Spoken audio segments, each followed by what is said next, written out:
And I was just thinking, wow, yep, but split $1 million between us. That's amazing. I'll start tomorrow. It's very strange when you're sort of marched out from a company that you founded. I spent about a month in my pajamas playing Diablo. He's a big, strong fella, and I'm not. Lifted me up by my arms and rammed me into a corner. And he said, people say you're a smart boy. You're coming to work for me. I went down to the unemployment office to sign on because I was suddenly unemployed. Set himself up as a type of vigilante by working with digital media to help solve crimes and find absconded criminals. I'm more comfortable in crisis mode. I like going into meetings unprepared. From Value Invest Asia, this is The Asian Mavericks. We explore the hidden stories of successful founders, business leaders, and investors in Asia. Here's your host, Stanley Lim. Hi, this week we're speaking with Matt Harty, the founder of SOLV Technology. And this company is using the technology of digital advertising in helping the police and the public sector conduct greater public outreach. But before Matt started this company, he actually has an illustrious career in the digital advertising space. He's one of the pioneers in this industry actually and helped build the landscape in Asia. And he has started his work since he was 17, and he has, along the way, worked for a multinational company, but also created a dotcom company, which he sold for $65 million during the dotcom boom. Matt is a fascinating person, and he has done so much in his life. So let's get down and understand his story. I came from a very nice and stable family environment, but I grew up with learning disabilities, which made it difficult for me to go to school, hence why I left school to start working at an early age. These days the types of learning disabilities that I suffer from are well catered for in the education system. If I was a child today, I wouldn't have had any issues whatsoever. I was denied a place in the state school system in Australia, so I wasn't given a regular school place.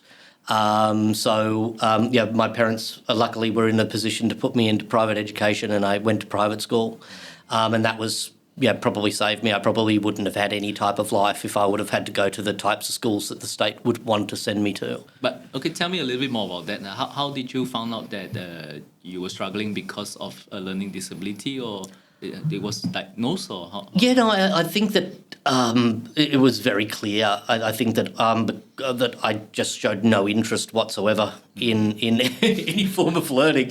I was sort of functionally illiterate till I was in my teens. It just wasn't for me. The timing wasn't right. The way that schools treated the types of learning disabilities that I have. There wasn't a possible connection at the time. And it was only later when I went to university, they actually said, do you want to take a test to see if you can get extra credit? And I took a test and I came within the top 5% of New South Wales, which is the state that I came from. They managed to get me a test from the state where I was from. And it was just like they said, well, you're clearly not going to need any help. And it's one of the things that the doctors had told me. They said that you'll come to an age where you've outgrown, that your mind's just found ways around all of the problems that you've got. Okay. And I tend to think that the sort of attention deficit disorder part of what I do actually is a huge asset, because it's not so much about being scatterbrained. It's about being hyper-focused. Like if I start writing or if I do something else, I'll lose myself so much in the task that I won't hear phones ringing, I won't hear people talking. I can completely lose myself in a project. And I tend to think that that's an incredible asset. Yeah. That I don't I don't get distracted by things easily once I'm in the zone. I see. Okay, definitely an asset for being an entrepreneur. Yeah, but I mean, they kind of talk about ADD being like the devil. I've never had much of a problem with it, and I think dyslexia, which is the other thing that haunts me, is a gift. I mean, if you've got dyslexia and a sense of humour, you're going to see funny stuff everywhere. Like literally, the entire world is there for your amusement. I'll misread things with humorous results very frequently. I guess nowadays, both ADD and dyslexia is, I guess, more accepted as well, and I think the ADD isn't really even considered a disorder anymore. Well, I mean, right? they medicated me heavily. I mean, they put me on large amounts of like hardcore pharmaceuticals throughout my entire childhood, which has its own share of problems. Probably also got to do with my diminutive stature. It's probably got a lot to do with a lot of the pharmaceuticals that they would give me as young as 8 years old. They'd start you on really very heavy pharmaceuticals. Wow. Yeah, not so much fun. But then they suddenly cut it off at 15. So that's another shock to your system. I'm very glad that they seem to treat these things fairly differently. But you do hear a lot about Adderall and stuff like that in the States. So I'm worried there are still people who are being unnecessarily medicated. Can you share a little bit how does it feel differently, when you got off the medication and during the medication? Oh, I mean, the thing is that if you're using amphetamines give you a reasonable feeling of invincibility. Having to suddenly have your invincibility shown to be an empty promise, that is enough to give you a little bit of a complex for a little while, sort of getting past that you're not bulletproof, you're not able to drink everybody an entire bar under the table, and you're not able to do all these things that you thought you could. So that probably isn't great. But luckily it was, I mean, if it had come a couple of years later, it would have been a lot worse than it did when it came. And when did you start to decide to stop school and start to go into the workforce? The year of matriculation. So the year that I was supposed to finish, I had a very frank conversation with my father. He said that if you take the exam, that record is always going to sit with you, and you could probably come back 3, 4, 5 years later and ace it and get whatever mark you want, but you're going to get a bad mark. You're probably better off not ever taking it. You're probably better off not having that mark, and then just work out what you want to do further down the track. And he said, and he was joking, that the only real option is to break both of your arms so that you can take the exams orally. If I would have been able to take everything orally, I probably would have been okay. But having to write when you can't really write, that was not going to work. So the best thing to do was to go, and luckily I fell on my feet. I found a job the week I started looking, and I had no idea what I was getting myself in for. I turn up to this room on my first day of work, and there's about 120 men and 3 or 4 women in the room. And I came to, it was such a hostile work environment that these poor girls, any time that they stood up, 120 eyes would follow them wherever they went in the room. It was a good introduction to get into a mindset of how you're going to run a workplace, a better workplace for yourself in the future. I mean, but this was in the 80s, and it was a different time and stuff like that. People smoked at their desks and all this sort of stuff. So, I didn't even know what money broking was. My friends all worked for stockbrokers, and that's what I thought I was going to do. And little did I know that the desk I worked on turned over more money than the Australian stock market every day. There was just so much. It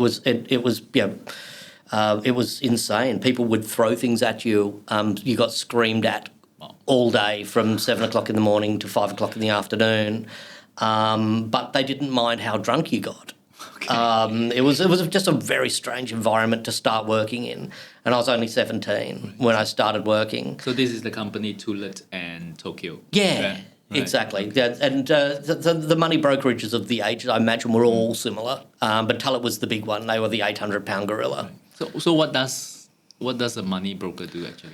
Well, they work with banks to move money around from place to place. So if there are things like short-term the 24-hour cash market, the banks can very quickly get their hands on money at the prevailing rates from a very wide range of banks. They don't have to go and apply for anything. They can go literally to the market and get it. Right. So that might be for payroll, it might be for other things. Then there are people who've got bank securities, not people, but organisations that have bank securities, and they trade them between each other. So there might be bills, it might be bonds. And then there's all sorts of things to do with foreign exchange positions. So there are foreign exchange desks. Then there are people who are trying to arbitrage the positions between something like the bills market and the spot market on a currency. It gets very deep. There's a lot of people all screaming, looking at screens and stuff like that. And this is back in the day where the stock market and the futures market had people physically on the floor trading bits of paper, and this was all of those days. I imagine that probably computers have replaced a lot of the types of work that I was doing, just as they replaced a lot of the type of work that stockbrokers were doing in those days as well. So when you first joined, what was your role in the company? So I started off working in the cash desk, and I would literally go and pick up cash, or not cash, but checks or bearer instruments, and move them from one place to another physically. So that this was settlement, as they called it. And then from there, I got promoted to be the chalky of the bills desk. So I had to listen to 9 people's conversations, understand exactly where they were in every one of those 9 conversations, and write down the prices that they were discussing with clients on a board so everybody could see them. And that was where you got yelled at a lot and had lots of things thrown at you. And the day that I took over the job, the guy that I took over from was being humiliated in front of the entire office. They had made him stand on a desk and tell everybody how useless that he was. And then the next thing I know, that's my job now. And so that wasn't great. But yeah, after working like that in your first job, every other thing you ever do is incredibly pleasurable and simple. There's no sort of going back to that. Tell me a little bit more about that, because so being such a hostile environment to work in, what makes you stay? What makes you feel that it's okay, I can just weather through it? I think it's one of those things where you feel special being involved. You know that you're moving around millions and millions of dollars, and it's sort of, and things like this. Literally, these words were spoken to me: "Fly with the eagles or eat shit with the chickens." And you're sort of brainwashed into that. I mean, but so hostile an environment. I actually saw one of the senior executives of the company knock unconscious another senior member of the company in front of everybody, punched him in the face and knocked him unconscious. But yeah, it was a different time. Of course, you worked there until you mentioned the market crash in '89. So yeah, right? So I survived the first market crash in '88. Okay. So that took a whole lot of people out. But in '89. There was a line. I was in a line of, I don't know how many people, maybe it was 60 or something like that, lining up to go into the conference room to get your check and the boot in the bum to go off and do something else. So I was not alone on the day that I left. But yeah, it was definitely the best thing that ever happened to me, because I probably wouldn't have ever have left that environment by myself, or it would have taken me a lot longer. I was very immature when I went in. I was certainly indoctrinated into it, so I probably wouldn't have moved on. Right. and I assume the money should be good. Well, I was earning a lot more than my friends, but still, they were earning very little. But yeah, they paid me about 35% more than comparatively I would have made working for a stockbroker. And what happened after that? After that, I did what everybody advises you to do. I went down to the unemployment office to sign on because I was suddenly unemployed. And part of the process in those days, you had to go down to the DOL office and you had to apply for a job as part of your signing on. And I saw this ad on the wall, and they literally had ads on the wall in those days. I took the card off and it said, advertising $200 a week. And that was a lot of money in those days. And I thought, that sounds good. And my father had been in advertising and my grandmother had been in advertising. So I thought, okay, I'll give this a go. But it was a very strange company. They had these incredible contracts. They had one contract with the Soviet government and another one with the United Nations. And they were selling advertising in trade publications, either published in the name of the United Nations or the Soviet government.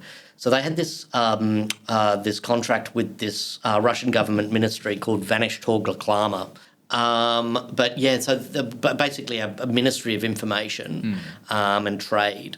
And so I started selling ads in this trade journal. And within 3 months, they packed up and said, we're leaving Australia, we're going to move the office to Hong Kong, would you like to come?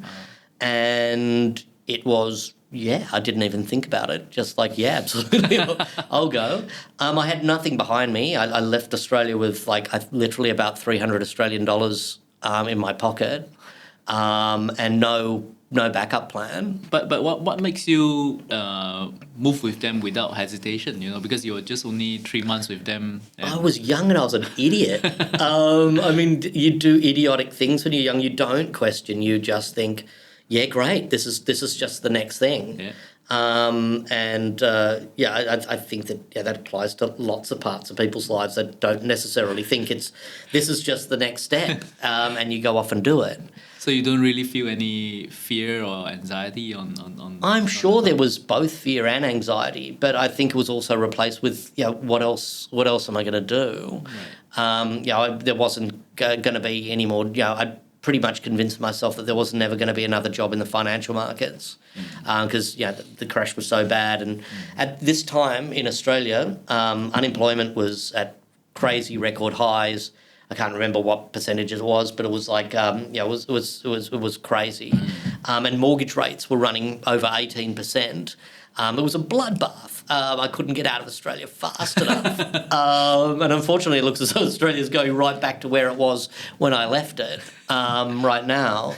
But it was a bloodbath. Anybody who had a house was paying ridiculous money on their mortgage. It was a bloodbath, and I was just like, I've got to get out of here. There's nothing here.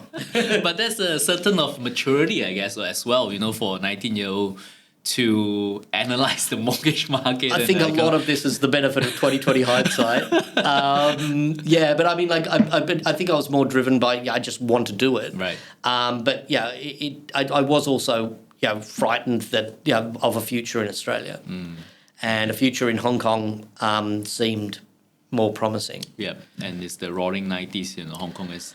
And what a crazy place to go. Tell me about that. Yeah, well, I don't think I spent a sober day in a couple of decades. So I was in Hong Kong for all of my 20s, all of my 30s.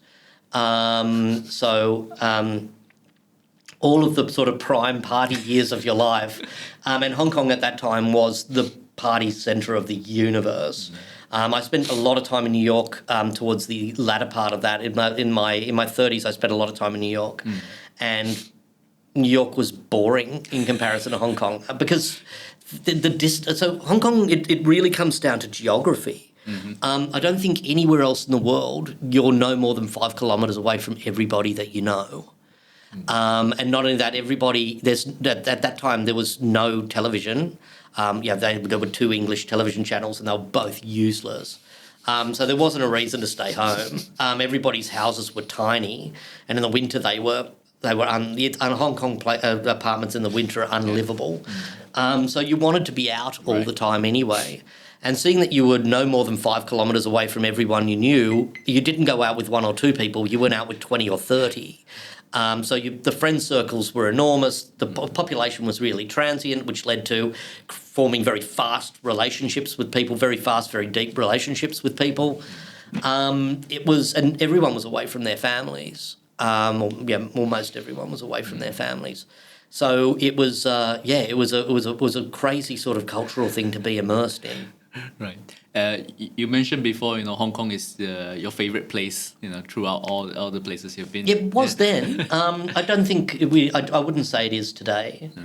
I feel a very strange connection to Malaysia. One that.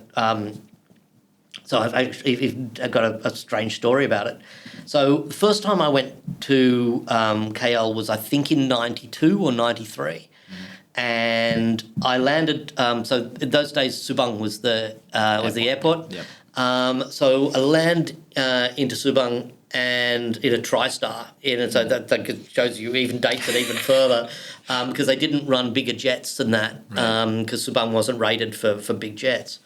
So landed in a TriStar, and I got out and I got this overwhelming feeling that I'll live there one day. And I called my parents, and I said to my parents, "It's really strange. I kind of feel that that one day I'll live here." And they said, "You were supposed to grow up there."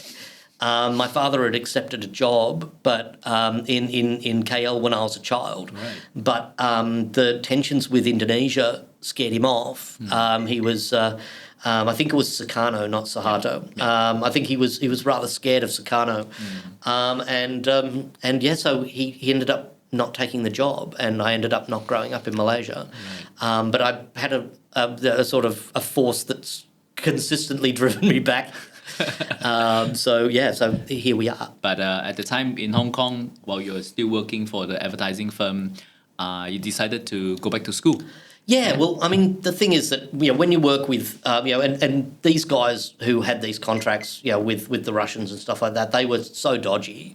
And when you're exposed to dodgy people, I don't know what your response is, but mine is I should probably be a lawyer. I probably should get myself as far away from this and know exactly what shysters are like in the future. So I decided that I'd go to law school. I decided that the safest thing for me in the future was to get out of all of this silliness and go and be a lawyer. Right. Which I don't think anybody thought I was going to be able to do. And so I completed the diploma course first, and then got myself into because I hadn't matriculated, so I couldn't start the bachelor's degree right away. So I did the bridging course. I did a diploma in law with Hong Kong U, and then went with the Hong Kong U London University course after that. And how long did that took you? I was on a 4-year stream, and I dropped out in the third year, end of the third year. So I think it's gone way too long for me to ever complete it now. But I had 1 year left to complete. But what happened? The dotcom boom happened. What did you see during that time? Well, a friend of mine came to me and said, there's this company called DoubleClick. They're 2 years old, and they're worth $20 million. We should rip them off. We should just do it out here, and then when they want to come out here, they'll buy us. We could make $1 million. That was his sales pitch to me. So, and I was just there going, wow, yeah, we could split $1 million between us. That's amazing. I'll start tomorrow. So the time I was working for Reed Elsevier. I was working in publishing, and my job was really depressing. I was involved in medical textbook sales for Hong Kong and Taiwan, and my job was to not allow sales to drop more than 5% a year. So I was in a company that was managing decline, and then there's suddenly you're being told tales of these companies that are shooting up astronomically in value, and it's just like, can't stay here, must go there. So I literally quit my job and went off with no salary or anything to go do this, which was ballsy in retrospect, but it seemed like the right thing to do at the time. And we sold that company for $65 million 3 years later. So we did a little better than making $500,000 each. So I had to do the whole first year all by myself. So my business partner wasn't as stupid as me, and he kept his job and kept his income. Towards the end of the first year, I was, at breaking point and said to him, I don't know whether I can keep going. And he said, well, we'll raise money. And I gave him a month to do so. And, we raised money in that month. Thank you to a venture capitalist, actually, who did it. He said, I don't know anything about this. You guys seem okay. I got to have something in the space. I may as well go with you. Right. So then we did that. Then we did one more. We raised one more round, and then we sold the company in a trade sale. So this company is Space Asia. Space Asia Media. So tell me, what do you guys do? So the problem existed, and the problem still exists, that there are way more websites out there than there are advertisers to buy them. Mm-hmm. So an advertiser generally won't do well to buy just buy from one publisher. So you don't just go to CNN and buy those ads from CNN and say, done. There's normally a lot more to it than that. So our job, what we set out to do was to build a catalogue of all of the major publishers, right. And get their inventory on. And at the time, technology was really hard to come by and super expensive. So a lot of the publishers had to hard code each ad in place. Right. So as soon as we raised the money, we went to America and we got a very high level ad serving technology. And we bought that to the publishers, and we said, we will provide you with this technology, which would otherwise cost you, a couple of $100,000 a year. And, we'll let you sell whatever you can sell, and we'll sell whatever we can sell, and we'll do it non-exclusively, and we'll provide you the tech. So it was a real win-win for everybody. And we did this on purpose because the company, the aforementioned DoubleClick, eventually did come to the market. And their model was exclusive. You had to work with them exclusively. And we sort of sowed the fields with salt because when they came, most publishers were working with us already. They were getting some amount of income from us. They didn't want to give up that income. When DoubleClick came in with no track record saying it has to be exclusive, most people said no. Right. They won over about 4 of our publishers. So they never took off. Right. There was a lot of animosity between all of the players. We were one of sort of 4 or 5 players in the market by the time we got big. Were you only doing the Hong Kong market, or no? We were Pan-Asian. Right. So we had offices all over the region. Wow. We had an office in KL. Was run by a lovely guy called Melvin. We had an office in Shanghai. We had an office in Seoul. We had an office in Singapore, one in Sydney. We were sort of all over the shop. It's quite amazing that how you are able to execute it in such fast speed. Like, do you already kind of know all the publishers around, or? It was constantly just surfing the internet, constantly looking for stuff, because at that time, like lists were the big things on the internet. Like, Yahoo was a list to start with. I mean, the whole idea of search was sort of yet to be born. That you were searching lists or trying to find lists. So I'd be constantly looking for lists of publishers. Right. And everybody wanted to be on a list like that because they wanted people to be able to find them to look at their website. Yeah. Tell me a little bit about this deal of you selling the company off in the year 2000. That's just right before the dotcom bubble. Yeah, exactly. It was actually in the end it was in the midst of it. So we sold in September, and some sell-off had already started, but we still managed to get out. I don't know. It's Did they come to find you, or you were looking so for them? as I said in the beginning, we built the business to sell it to DoubleClick. We sort of trying to rub it in DoubleClick's nose. We ruined it for you. We're the only way you can fix this. Come and buy us. And they really only wanted to go to war with us. Right.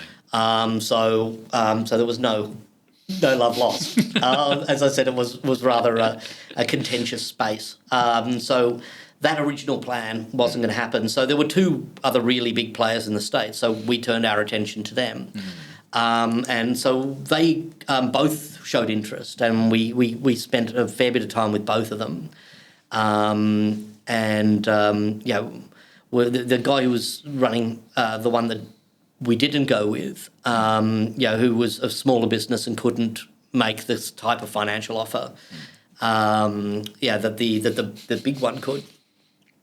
Was a lovely man, and I think we probably would have been a better world if we'd gone with him. We ended up going with this company, and they were called CMGI. And CMGI was the biggest internet company in the world at that time. Right. There was no Google. If there was a comparative Google, it was CMGI. The stadium in Boston had been renamed CMGI Stadium, and it was all of the classic mistakes that every big internet company who failed afterwards followed. Followed the recipe book of CMGI to the letter. So CMGI, ended up becoming a victim to the dotcom bust. They lasted longer than the division that had bought us. So CMGI was big enough that it had listed entities under it, and we were actually bought by CMGI's advertising division, which was called Engage, which was ENGA on NASDAQ. They bought us, we got a combination of stock from CMGI and from Engage. And from Engage, and it sort of put us as the most senior people in CMGI people in Asia, which put us at odds with Richard Lee. He had actually had a contract with CMGI, and then CMGI ended up coming and buying our company without even talking to him about it. So he wasn't very keen on us. Didn't do us any favours. Not very smart to piss off Richard Lee in Hong Kong. We didn't know any of this until afterwards. We didn't know that he had a deal with CMGI, and I mean, it all became a moot point a few months after, with CMGI, getting closer and closer and closer to collapse. But I think that at the time, it was just a bit of a shock for everybody. After the deal, what was the deal with them? You continue to work with them? Or? Yeah, so we had a one year employment lockdown. So we served that out, and at the end of it, they started to want to shut down various parts of our business because they were they were trying to rationalise their business. But they started just by closing our only profitable businesses first, and we thought they were crazy. It was. It's very strange when you're sort of marched out from a company that you founded. That's a unique sort of experience that I don't recommend to everybody.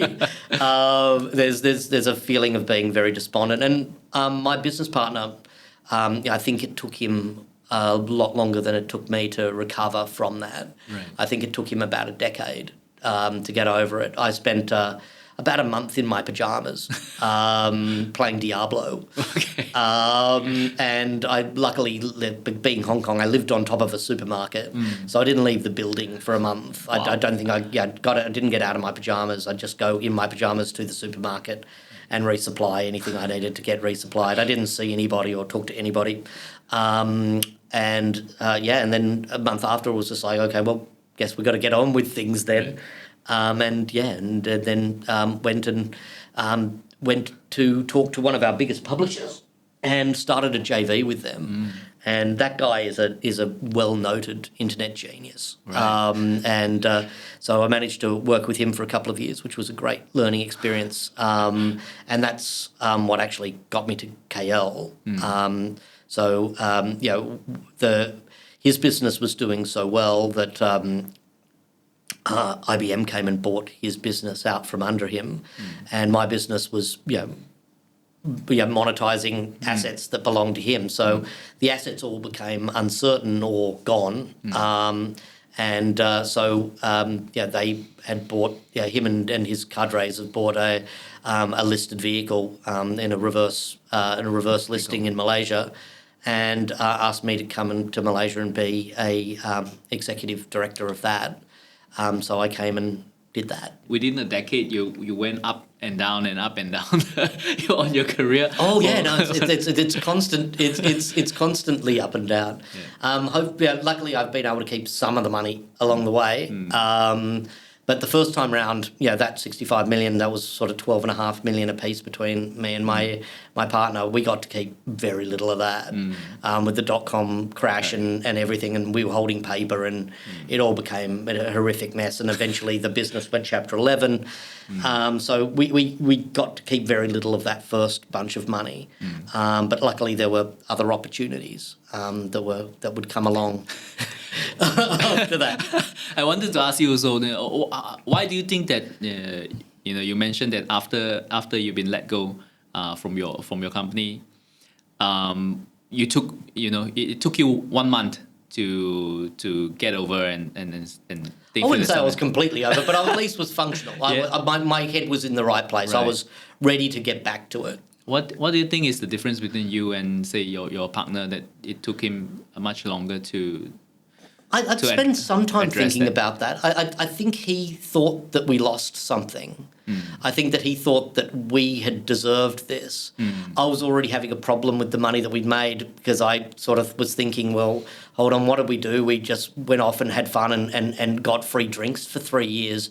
And, suddenly we got this massive paycheck. I was actually struggling with the problem in the opposite direction. Right. Thinking about, with a good solid case of imposter syndrome. Right. Saying, what have we done to deserve this?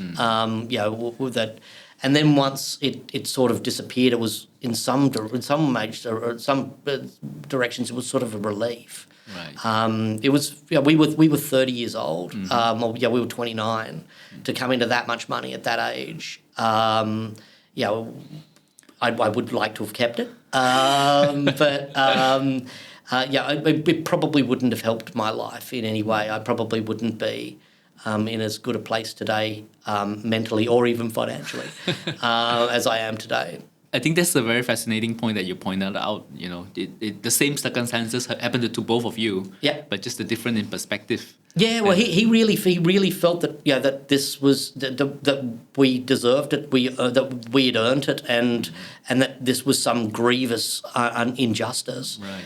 And I didn't really have the same optics. Now you move on to having this JV with to come to Malaysia. Yep. Right. And tell me a little bit about that when you arrive. And the company had originally been in the ports. They'd originally done port software in Sarawak.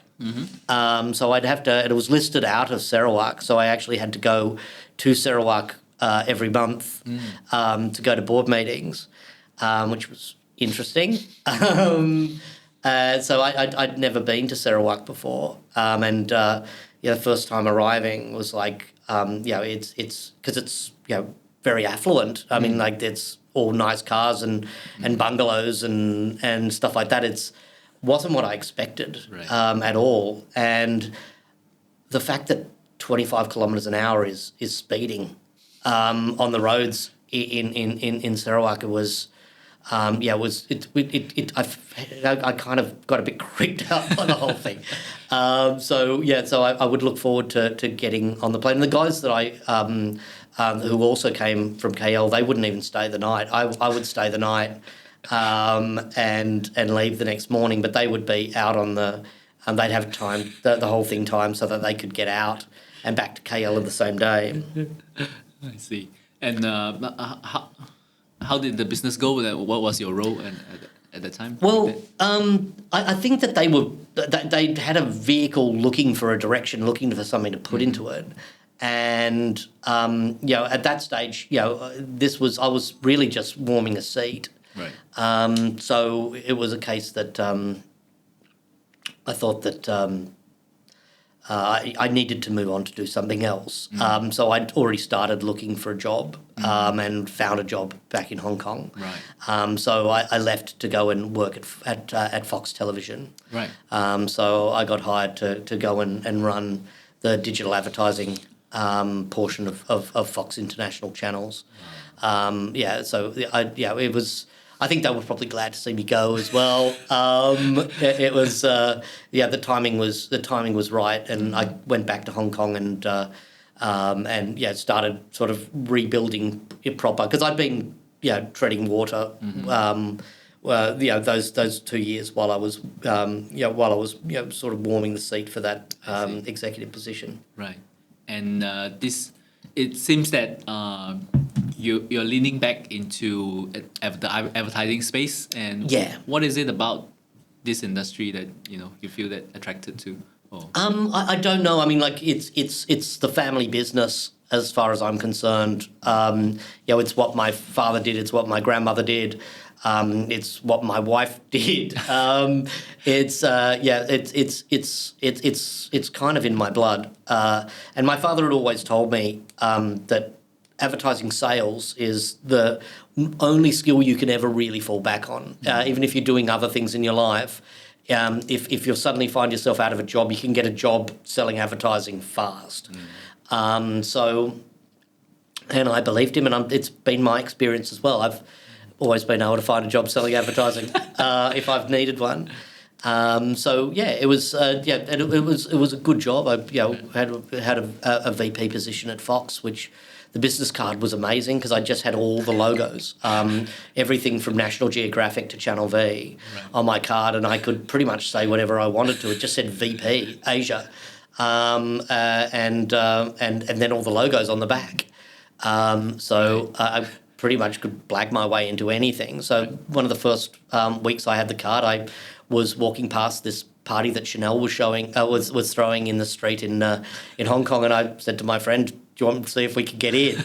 And went over and just handed my card over and said, "Listen, I'm not on the list. I'm from Channel V. Do you mind if could you talk to the organisers, and if it's cool that I come in? If not, no worries." And they said, "Yeah, no worries, come straight in." I got backstage, met Slash from Guns N' Roses. Got backstage and met Tears for Fears, or one of them. The other one was locked in the toilet for some reason. It was the card was like a get into anywhere card. It was a skeleton key of social occasions. Okay, and but what was your job at the time? Like, what were they trying to need you to achieve for them? Well, okay, so they bought this company in Latin America, which was called Punto Fox, or they had called it Punto Fox. And it was an ad network, pretty much like the one that I'd built with Space Asia. Okay. But the television guys didn't understand at all what it was. And at this stage, the whole market had moved away. It wasn't great to be in the ad network business, and there were two really heavily entrenched players in Southeast Asia. Right. So the observation that I came to is that these two entrenched players are chasing like $2,000-$3,000 ad deals, right? And it doesn't make any sense that a company like Fox is coming around and chasing a $2,000 deal. It just didn't make any sense to anybody, and because it didn't make any sense to anybody, nobody wanted to do business. And so I inherited this business. And so I did something, I think, what seemed to be very radical to them, which made sense to me. I said, okay, well, and I had a number of salespeople, and I'm not sure anybody saw the market the way I saw it. And I said, okay, from now on, our minimum deal is $250,000. Right. We're not going to touch a deal under $250,000. And most of the staff quit immediately, which worked out fine for me. because I don't think that they were really the people to go out and sell $250,000 deals. Within the quarter, we made the first $250,000 deal, which eclipsed the entire year's sales from the team. And then after that, we had people going, "Can you do 150? Can you fit us in with 150?" And so we developed a product that made sense, that was priced right and was mainly sold through Fox's television sales team as an add-on. And that's what made sense. And suddenly, we start booking millions of dollars. We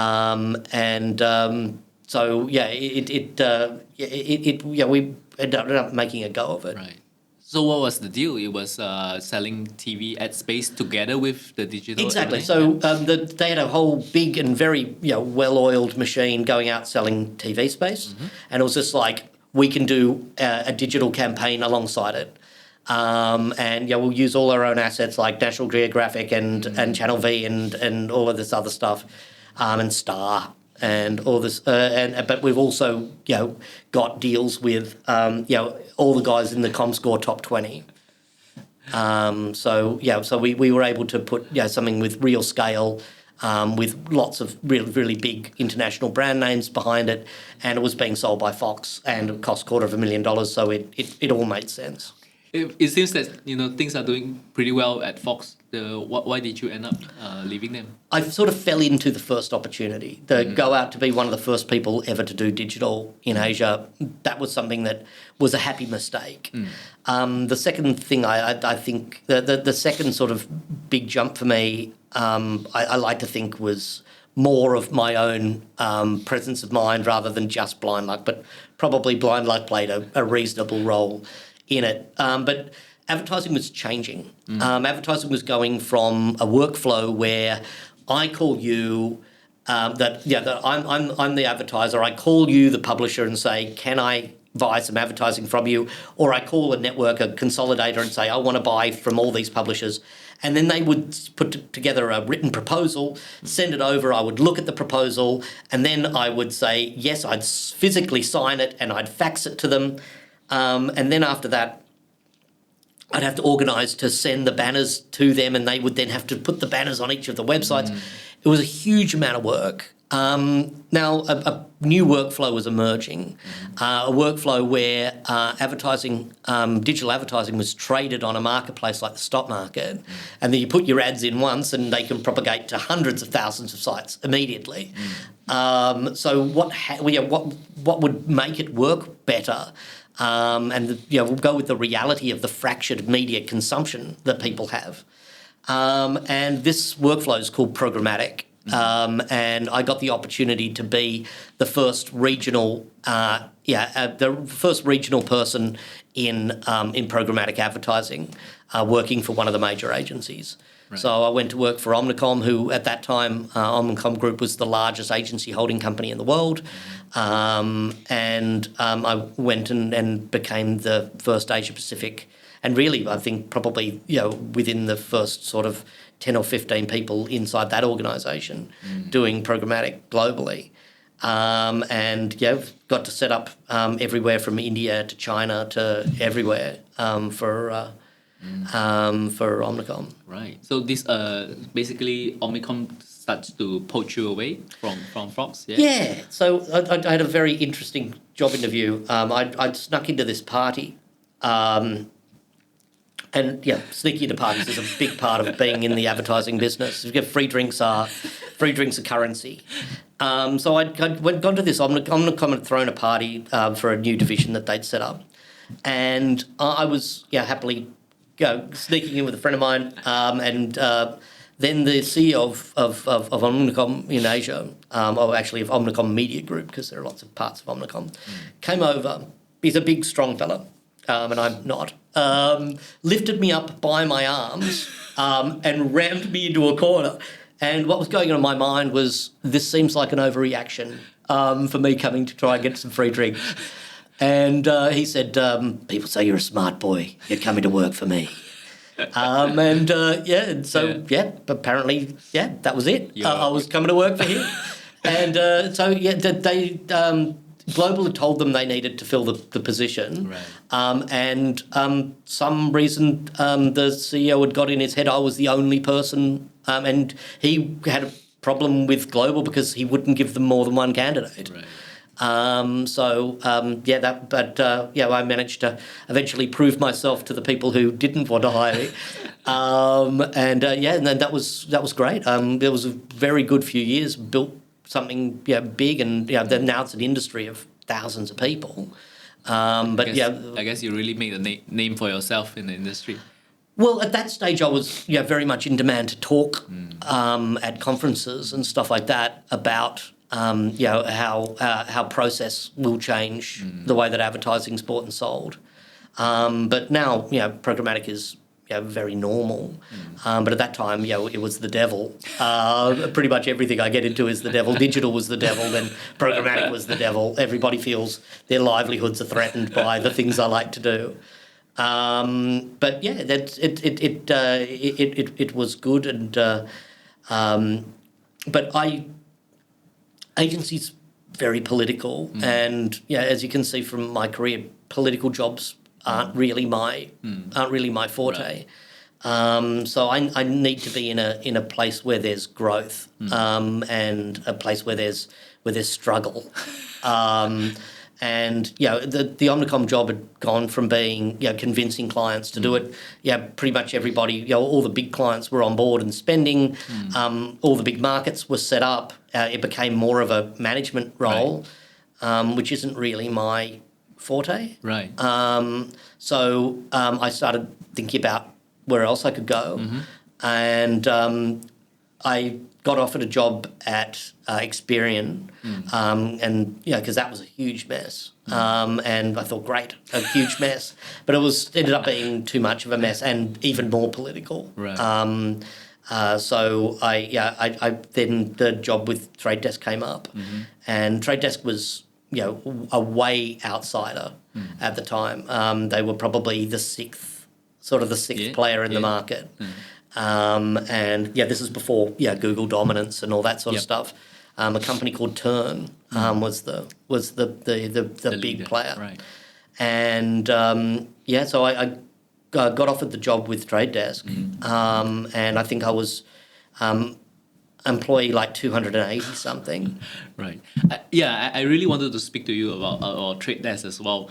But before that, also observation that I realized is typically, for someone, maybe even for myself, when we look at the situation, if it's too risky or if it's too many problem and hassle, most people reaction is to run away from it and not go into it. But it seems that you have a different approach to it. Lack of common sense. you like to run into crisis mode, and I'm more comfortable in crisis mode. I like going into meetings unprepared. why is that?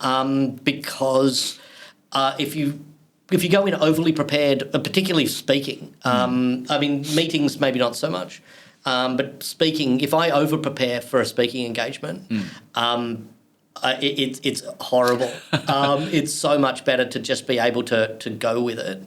I was on stage at one of the stages at Spikes, which is the Cannes Lion sort of thing for Asia, and swallowed a fly halfway through my thing, and it actually made it into the trade press of that I actually had swallowed this fly halfway through. It's being able to. It just makes it more fun. And otherwise, then you're stuck with a script, and you're there. You become sort of robotic, and it starts to lose the passion, the meaning. Does it bore you, like the mundane stuff? I don't know whether it bores me, but I just think that other people are better at that stuff than me. I've got a friend of mine who, that I would happily put, any business that I built that was doing well, I would happily have him run it because I'm just not the right guy to run something. Putting Band-Aids on boo-boos is not it's not my strong point. Not that I don't care deeply about the people that I work with. It's just that if my only job being the maintenance of people, it's not me. I want to get in there and so yeah, my Chinese horoscope is I'm a chicken, so I'm only built to make war. I'm not built to do anything apart from to go out and scrap with people, and so I think that is a part of it. I think I need to go out and have a mission that I need to be fulfilling, and there's nothing like having a big adversary to go after. And when I started at Trade Desk, Google had emerged, had really had really started to emerge as a sort of dominant player, and being able to slow that down was a very pleasurable thing. Just like the other jobs that I'd always been up against, selling against Yahoo, and it's really nice to have a really big adversary to lock horns with. Okay, so you.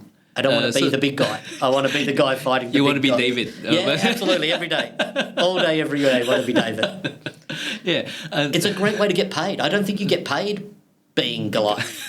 I think that there's tons of money. You give Goliath a bit of a thrashing and money falls everywhere. There's just so much money to be made fighting the big guy. Right. And they're slow and they don't move well. They don't see it coming. You can really blindside big companies. And that's fun too, being able to give it to the man. Very few opportunities in life do you get to do such a thing. Do you see yourself being anti-establishment? Or? Oh, thoroughly. Thoroughly. I think that maybe it was my exclusion from education. So definitely Trade Desk, is and Trade Desk wasn't. I mean, Trade Desk is now the man, but they wasn't the man. They were very, very far from it, and it was such a nice little business when I joined. I mean, you'd get Christmas presents from the CEO. It was a small enough business where you would actually get like a present from the CEO and stuff like that. And so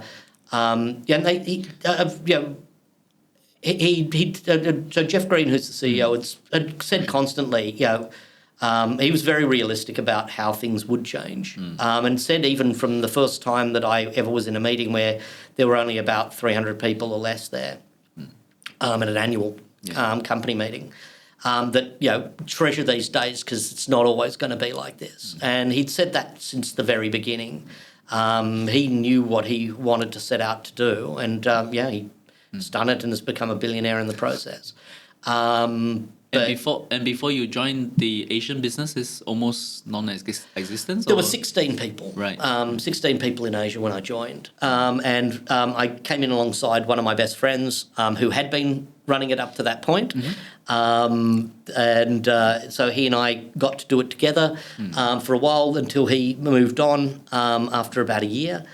But it was really nice to work with this friend of mine, and we had a great thing going. Yeah. And it got to the point though that it was very big, and it was again, the major offices that needed to be opened had been opened. Right. It was getting increasingly putting band-aids on boo-boos. Right. It was becoming more corporate and more sort of Google-like. Right. Right down to discussions, should we have a cafeteria, stuff like that. So, it was. You enjoy the building, right? You enjoy the building phase of. Yeah, but it was also a very good excuse because at that time I was overwhelmed and my life was changing. So I was 200 odd days, 230, 240 days a year on the road. So I was home a week a month if I was lucky. At that stage, I'd reconnected with the woman who's now my wife, and she and I dated many years before, but she and I came back into each other's orbits, and the needs of my life needed to change. I needed to start staying at home, and having a family and doing all this sort of stuff. I couldn't commit to what they needed anymore. Plus, also, I was on the board of the IAB. I had, had a very full speaking and writing schedule on top of the job. So it was, the IAB's the standards body of digital advertising. It was just like, I retire. Right. So I was able to step aside from the mainstream, ad industry and just say, okay, Trade Desk's been very successful. It's done a lot for me personally. And I'm in a position now that I can retire. Of course, later we'll allude to the fact that you never really retire. Does anybody? But just touch a little bit on Trade Desk first, sure. Right? Because I think one of the key topics when I first met you that bonded us together was also the topic of Trade Desk, because I was an investor in Trade Desk. But to be honest, when I first started investing in Trade Desk, I have no idea why is this company so special. That, to a layman at least, you always feel that Google is the big guy of advertising, and why is there even a need for a company like Trade Desk? Maybe you can explain a little bit. Well, I mean, I think it comes down to that David and Goliath thing again. That when you hit Goliath, money just falls out. So I mean, Trade Desk has got a valuation, I think, of around $40 billion now, and largely that and that's tiny in comparison to Google, but. As Jeff Green had pointed out on a number of occasions, he doesn't want a longevity business. He doesn't want a space. He doesn't want to have a space business. He doesn't want all these things. He just wants to do the advertising bit as well as it can be done. And so he wasn't looking to build Google. He was looking to replace what he said is probably the 32nd priority of Google, which is programmatic advertising. So search is a huge thing for Google. YouTube's a huge thing for Google, but Google's programmatic business, the DV360 business, is probably not Google's number one priority. And so it's you're not competing against Google. You're competing against their 6th or 10th or 32nd priority. It does make sense. There is a lot of room there. Now, you've got a lot of big corporate clients, and Google's not a flexible company to do business with, and they're not a service-oriented business. So, there are some clients out there, very big corporations that either require flexibility or require service or require both. And a company like Trade Desk is in a much better position to be able to supply to those clients than a Google. But as long as they've got a Google equivalent product to be able to do, and to do that you need to be a massively scaled business. So it also was sort of propped up by these companies needing there to be an option because there are some things that Google really doesn't do very well. Being able to come in and fit into that space. Nice. Does that make sense? Yeah, it makes perfect sense now. Yeah, because I guess Google is more suited for the do-it-yourself kind of advertisers. Well, the long tail part. So all the mums and pups stores and all that sort of stuff. That makes up a very large amount of Google's money. Google doesn't rely on Procter & Gamble and Unilever, where a company like Trade Desk really does. Trade Desk needs to hold those types of accounts. Those other types of accounts are fine for Google, but it's not going to make or break them, where it's a whole business for somebody else. Yeah. Now, going back to your own personal story, you retired. How long did you stay retired? Less than a day. I think about a month before I actually retired, I'd already registered the new company that I was going to go and do. And that was, in retrospect, I mean, it was another insane decision. I'd read a book. Okay. So I read this book. The book's called Chase Darkness with Me. Okay. And it's a true crime book, but written from this journalist who set himself up as a type of vigilante by working with digital media to help solve crimes and find absconded criminals. And I read the book and I enjoyed it, and I said, why doesn't a commercial product exist for police to be able to go and do this stuff? Because the standard systems are massively complicated. I mean, that one of the things that keeps things in the hands of the ad agencies and stuff like that is very difficult to do things for yourself.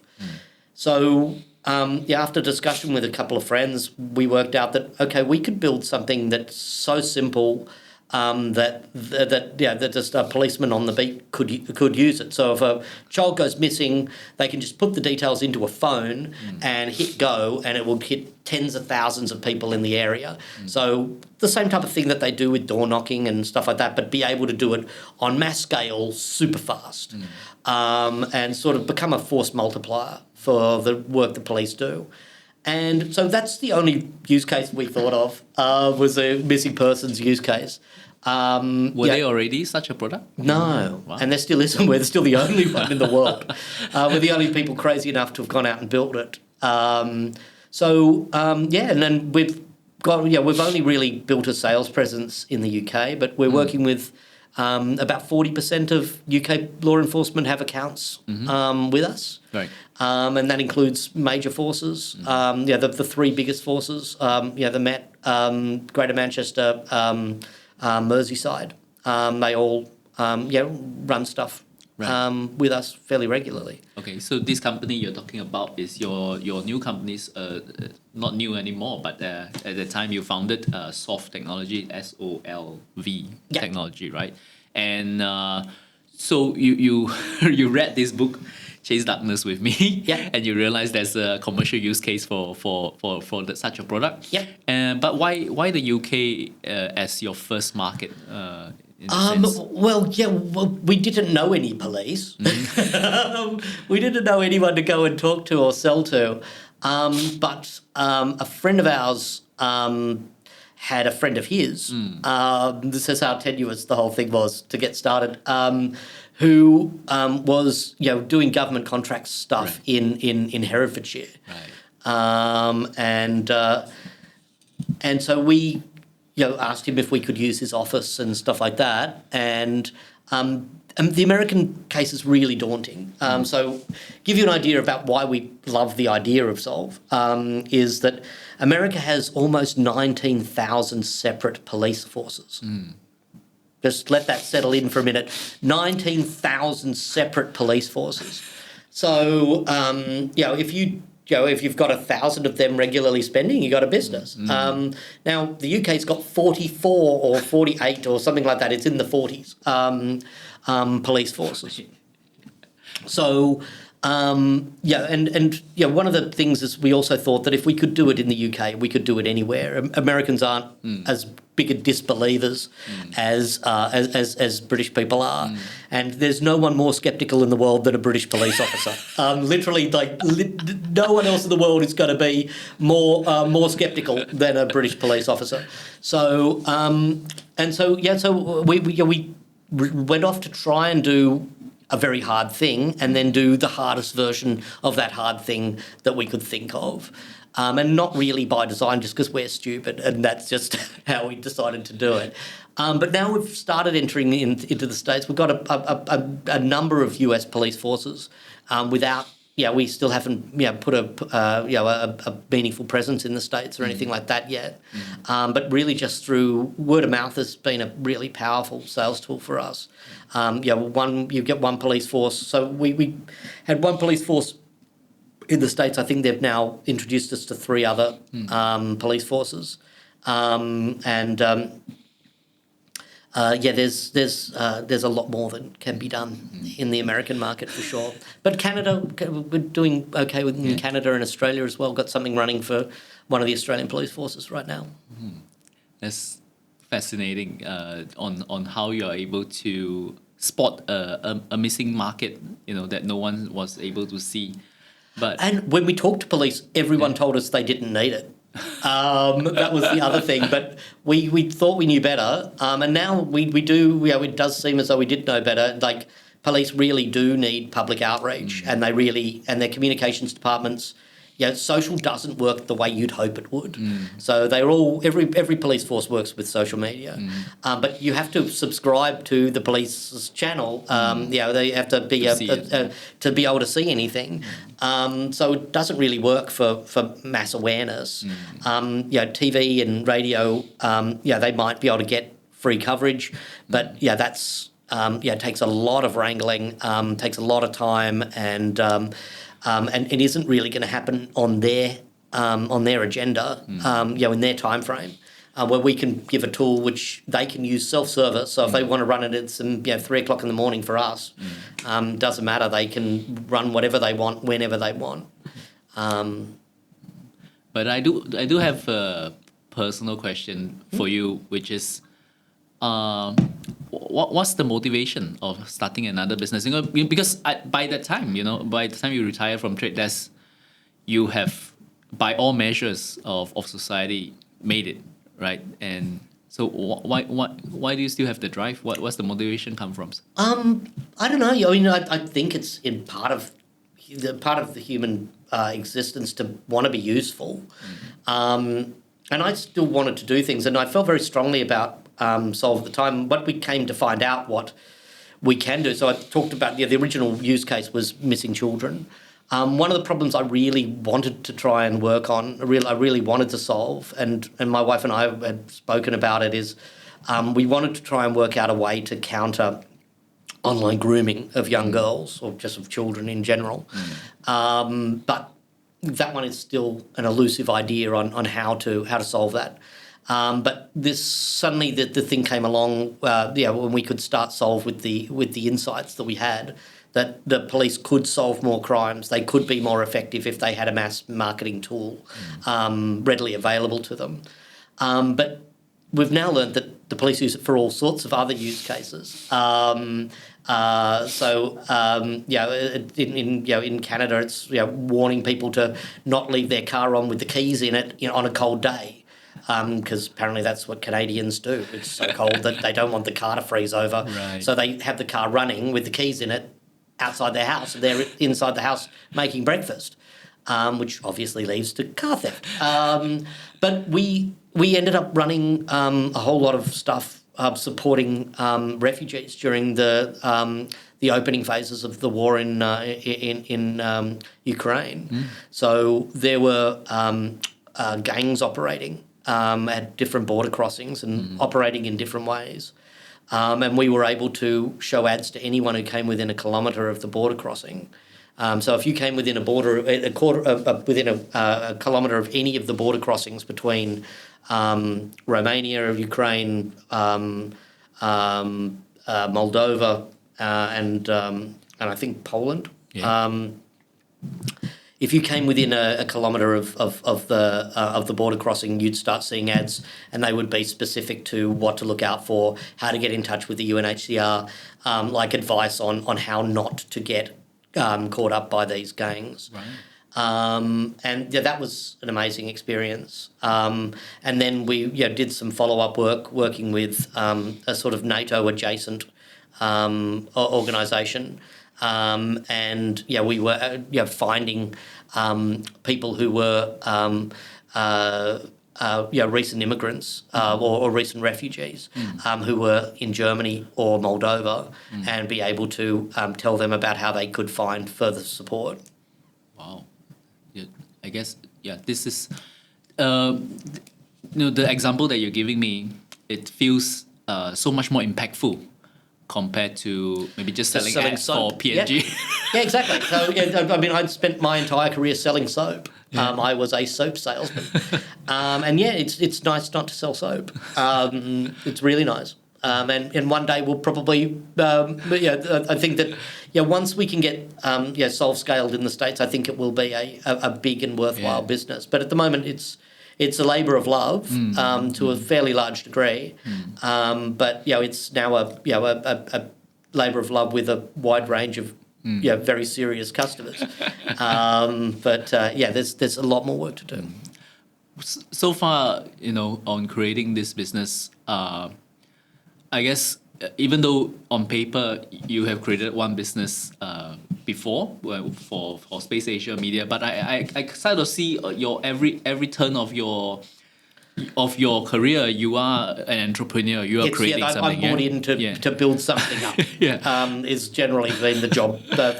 I'm normally given what's called a tar baby, a job that nobody else wants, against all odds, to go off and do something, and I've been very lucky. So far for this one, for SOLV Technology, what has been the biggest struggle and that you have been facing? Well, it's just selling to the public sector is tough anyway, no matter what you're doing, because it's requisitioning and budgeting and all this sort of stuff, which is complicated. Then we chose the most sceptical group of people that you could possibly want to choose to sell to. Not that they're not lovely, they are. The experience I've had dealing with police has been overwhelmingly positive. But yeah, they certainly want to kick the tires. It was just a case of getting those first sort of use cases that to get people to trust us to do work with them and for them. And we had this heartbreaking thing. This is a story that my business partner tells over and over. But we had this meeting with another company that sells to police, and now we've actually formed even deeper relationships with them over the years. But we were having a conversation with them, and they'd said, how's it going? And we said, it's a struggle. And they said, it took us around 2 years to make our first sale. And that stage we were about 8 months or so into it, and it's just like a case of, I don't know, are we doing the right thing? And the next week, our first force came on board, and this comment had sort of rippled through our organisation like a gut punch, and we were feeling so unsteady after this. Just like they'd taken these other guys 2 years to make their first sale. And just like, how on earth did they keep the doors open and the lights on for 2 years waiting for their first sale? But luckily for us, within a week, our first force had come on board, and just it's so much easier after the first one. So much easier. Among entrepreneur, I also realized that after talking to more and more people, like entrepreneur tends to be, number one, they're very very persistent and tends to be more optimistic than most. I don't know. They're also the people you'd never hire. I think that's the reason why we do it. I have been hired, but I honestly believed when I started Space Asia Media that I was unemployable, and I was very surprised when I got the job with Fox. I was very surprised when I lasted the first month at Fox. I'd say that most people who most of the entrepreneurs I've met are generally people who wouldn't be your first pick for employees. And do you feel that this kind of characteristic is, say, innate, that is just some people are more born with to be an entrepreneur, or is something that we can be trained, right? Different types of entrepreneurs, though. I mean, there are people who are the obsessed, driven visionaries, and whether or not they're con men or not. That you could go either way. I think it's only whether they're successful or not, which it leads to the end conclusion of them being con men or not. So I've worked with and seen some of these individuals. I think there are also other people who just they want things that are incompatible with most corporate jobs. And I'd say I probably fall into the second category rather than the first one. I'm not like get everything done at all costs type of thing. I've got a lot of morality tied into business, and luckily got to a point in my life where that's easier than it was at earlier times. Yeah. Growing up, of course, we were always pressured to want to become successful in life. But I guess over time, especially as I age, the definition of success tends to change as well, right? So I want to understand your perspective. How have it changed, and what is it? What is success to you at this point of your life? I don't know. I making sure all my family's needs are met is probably my biggest priority. Yeah, I mean, I don't even really think about success. It's not something I'm seeking to obtain. And maybe, as you said, that maybe I've achieved things, but I don't think that was ever. I don't think that was ever the driver or ever the goal. Yeah. Financial independence was a goal, and making sure that my family have everything that I could reasonably provide them without turning them into horrible people. And I think that those are the sort of the main things that I'm trying to do. Yeah, and I think it resonates with me because it feels that there's always the question, the destination or the journey, right? And the destination or the climb. And sometimes I feel that it's just a climb. No destination is ever worthwhile. Have you ever achieved anything you wanted and found it was fulfilling? There is no end game that where you find ultimate fulfillment. So you have to enjoy the struggle, and I guess that's why I like to find things that are a very heavy duty struggle, because you get that endorphin hit every day, because every day you can see incremental improvement, which is where you suddenly get into the putting band-aids on boo-boos jobs, and you don't ever see any incremental improvement. Something very big has to happen to give you that endorphin rush. Where when you're in a sort of fight in a sort of David and Goliath fight, any meeting could give you a huge endorphin rush. It's just like, we changed the world in this one meeting, and of course you didn't, but you feel like it. But you don't feel like that in those other jobs when you're managing people and stuff like that. There's just nothing in that day to day which is going to light you up. It reminds me of just a story, just a snippet story that I heard about, where they do a comparison, between a depressed person who is poor and struggling in life, and a depressed person who is extremely wealthy, and in most of the case, the person who is extremely wealthy, who is depressed, would most likely be in a much more depression state. It's just because they can afford to be. They get better everything. They even better depression. I think that it's. I mean, if you go, just nothing to look forward to, though. Yeah, I mean, it's Maslow. It's Maslow on a sort of lifetime scale. If your needs are if you can do some incremental things to move you from one state to the next, and you can see what they are, and those are things that you can get done. You can snap yourself out of that. But if you're already at the top of the pyramid, then there's nothing good. Really, nothing good is going to happen. Thank you so much for the talk. I feel so privileged to bump into you, to get the chance to know you, and I really learned a lot from you.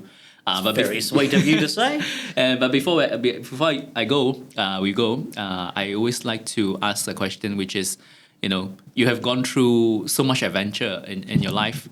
If you are to go back and meet your 17-year-old self today, would there be anything that you want to tell him before he starts on this journey? Or the internet is coming. So really bizarrely, I got a horoscope done. That just shows you how unscientific my scientific mind is. But my parents had reminded me of this many years later. But when I worked at Tullets, I was thinking that I really should go off and do something else.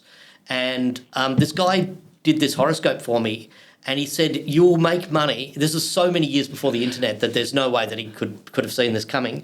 "You'll make money at the intersection of telephone lines and the written word." And he goes, I've got no idea what that means, but where telephone lines and the written word come together, that is where you will make money. And every cent that I've really made in my life has come from the internet.